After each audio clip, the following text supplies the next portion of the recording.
Assalamu alaikum viewers. Welcome back to another day here at Ahmadiyya Fact Check blog. Today I have something very special I've been working on Mirza Ghulam Ahmad and his opinions on Isa al-Islam going to Qadian, not Qadian, Kashmir. What's that whole story about? Right. So I'm just going to read right off my essay. I just published this essay. Let me get it pulled up. And now we got share screen, and here we go. So in 1902, Mirza Ghulam Ahmad argued that the Quran, chapter 23, verse 50, referred to Isa al-Islam traveling to Kashmir only. Mirza, he did not mention Mary, his mother, with respect. So here we go. In 1902, in his book, Noah's Ark, Kishti and Nu, Mirza Ghulam Ahmad and his team of writers began to argue from the Quran, chapter 23, verse 50. They were arguing that Isa traveled to Kashmir and was given refuge per this verse. But before 1902, Mirza Ghulam Ahmad and his team had never commented on this verse ever. If so, show me. I will delete this video. I'll make a new video. I'll edit my essay. I'm always open to make that I might have made a mistake. I'm open, right? So it seems like in Ijazi Ahmadi, 1901, he also commented, excuse my cat for all of a sudden coming in my video, but okay. So actually in Ijazi Ahmadi and Nuzul al-Masih, which was published after he died, he also commented. So there's three references. We haven't got the other two. Nevertheless, this verse is not mentioned in Jesus in India. You would think Mirza Ghulam Ahmad and his team of writers would have commented on this verse in his book Masih Hindustan Mein, in English, Jesus in India. He didn't. In fact, we all know in chapter 23, verse 50, Isa and Maryam were made as a sign, and they were both given refuge. So what this verse meant was the birth of Isa, not the last 90 years or last 80 years of his life. It's his birth. It's an established fact. All of Islamic history, you won't find any scholars on this one saying that it's not about his birth. It's always been about his birth and how Allah protected and gave refuge to not only Isa, who wasn't born yet, but his mother mostly.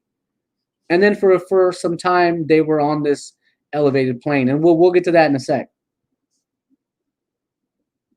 Okay, so furthermore, the verse explains how Mary and Isa were given refuge. And so what do? In Islam, the first thing that we check are the classical tafsirs. After that, we check the hadith. Because remember, hadith doesn't have context. There isn't commentary on hadith. It's just the hadith itself. And then we have to figure out the context and the interpretation. And Ahmadis don't do any of that. Ahmadis follow the hadith that Mirza Ghulam Ahmad and their Khalifas are telling them are accurate.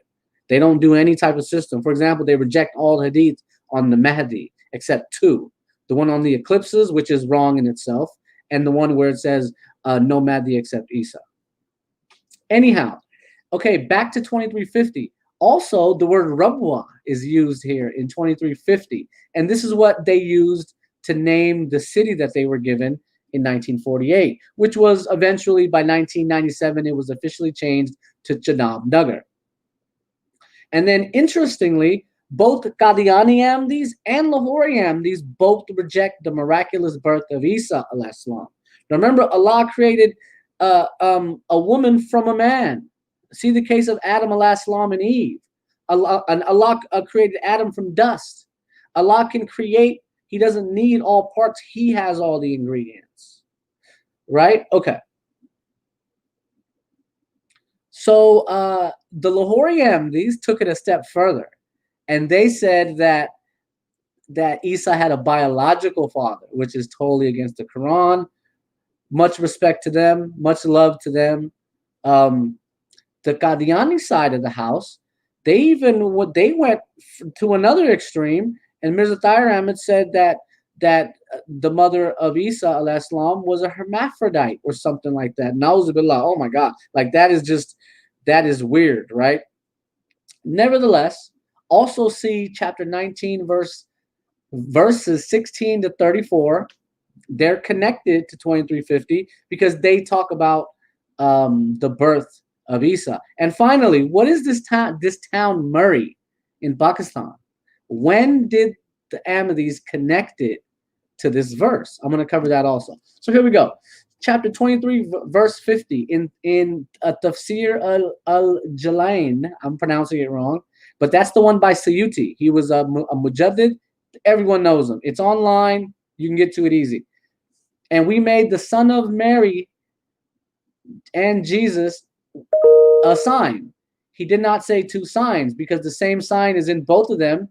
His being born without his mother having a male spouse.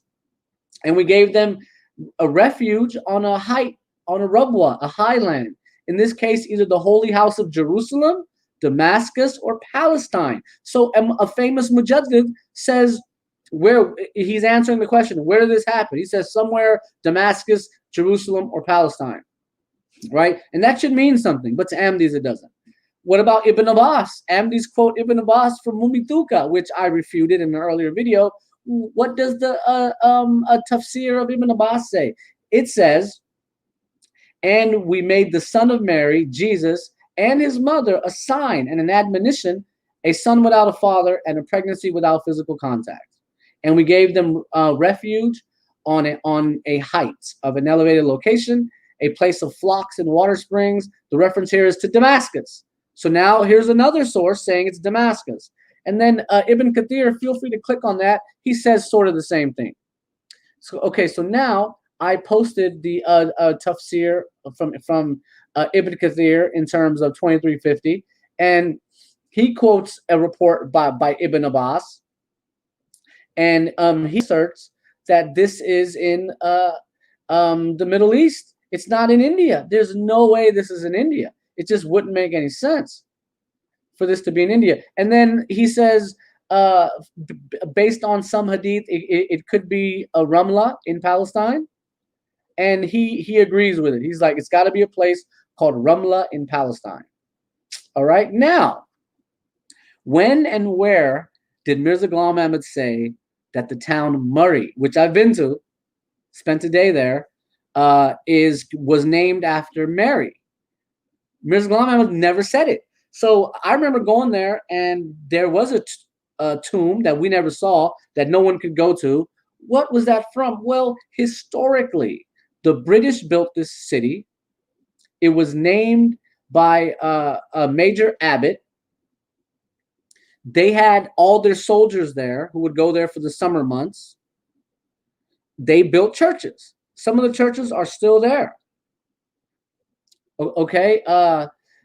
So where did this come from? Okay. So all of a sudden, in 1916, the tomb almost got demolished. The tomb was built by the Christians who built the church. There were some Catholics there. Catholics believe in Mary, and they build these things to Mary. They seem to have built this. I mean, it seems like it was just a pile of rock. It wasn't even really a tomb, right? In the 1950s, Khwaja Nazir Ahmad, the Lahori Ahmadi, he was the son of Khwaja Kamaluddin. He goes there and he tries to rebuild it. And now there's nothing there.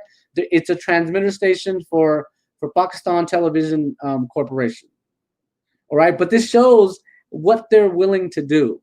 They're willing to go to different places and tamper with history. So, and the place is called Mai Murray Dastan, which means the resting place of Mother Mary. Khwaja Nazir Ahmad, as he goes there, he says all this. He was refuted by a local historian, Farrukh Ahmad Khan, who says that the name Amari was simply the word of an enclosure of land, a dwelling area akin to a similar Bengali word. The earliest British discovery of Murray was in 1847, and there were a few tribes that lived in the hills, right? And here are the references: soldier Sahabs, and some others, 5 early military graves. So, ladies and gentlemen, that is the story. I'm back. Another case of academic dishonesty with the Ahmadiyya movement. They know they're wrong. The common Ahmadi doesn't know. The common Ahmadi just, they trust the Murabbi. Murabbi told them, they believe it. End of the story. They don't double check. They don't triple check. A lot of people don't even have the ability to do the homework. So, ladies and gentlemen, there it is. Thank you for tuning in. I'd love to hear any kind of feedback. And if I made any mistakes, let me know. I'm willing to do this all over again. Thank you, and Assalamu alaikum.